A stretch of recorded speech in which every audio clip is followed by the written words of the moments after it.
வணக்கம் வணக்கம் கூட்டத்தை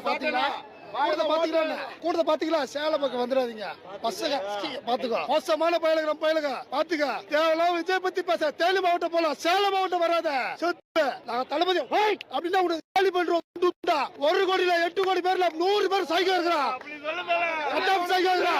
தளபதி ஒரு நாளுக்காக மட்டும்தான் இந்த கூட்டம். சேலத்துக்கு வரேன், ஏப்ரல் மாசம் நல்ல மாம்பழம் சீசன் இருக்கும், அப்ப வர்றேன். அடுத்து நீ எங்கெங்கெல்லாம் கூட்டம் முடியல அங்கெல்லாம் வர்றேன். சேலத்துக்கு வந்தா ஆம்பளை ஒருத்த வந்துடலாம். இப்போ கலிபோர்னியாவுக்கு வந்தாதாண்டா நீ ஆம்பளை, நீ அட்லாண்டிக் பெருங்கடல தொட்டாதாண்டா ஆம்பளை, நீ அமேசானுக்கு வந்தாதாண்டா ஆம்பளைங்கிறான். என்னடா இது இது ஒரு கூத்தாடா? நான் உண்மையிலே ஆம்பளை நிரூபிக்கணும்னா தாவேக்காரனுக்கு நான் வேற ஏதாவது ஆப்ஷன் கொடுங்க, நான் செஞ்சு காட்டுறேன். இந்த மாதிரி ஆப்ஷன்லாம் வேண்டாம்.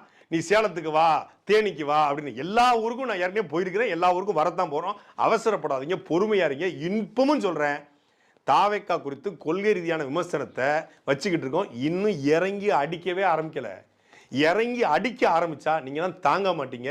நிறைய வேலைகள் கிடக்கு. அதனால ஒரு போற போக்கில் தட்டிட்டு போயிட்டு இருக்கோம். போற போக்கில் தட்டுறதே எப்படி இருக்குன்னா, இறங்கி அடிச்சா எப்படி இருக்கும்னு நீ பார்த்துக்கோ. நான் இப்போதும் கேட்கிற கேள்வி, விஜய் ஒரு மனிதநேயமற்ற, பணத்தாசை பிடித்த, தன்னை நம்பியிருக்கிற ரசிகர்களை ஏமாற்றி அதன் மூலமாக தன்னுடைய அரசியல் அரிப்பை தீர்த்து கொள்ள வந்த ஒரு வேஸ்ட் லக்கேஜ் என்பது 2026 தேர்தலில் தெரிய வரும். நீ லட்சம் ஓட்டை தூக்கி போட்டாலும் அந்த லட்சம் ஓட்டும் டஸ்ட்பின்னுக்கு போற குப்பை என்பது இந்த தேர்தலில் தெரிய வரும்.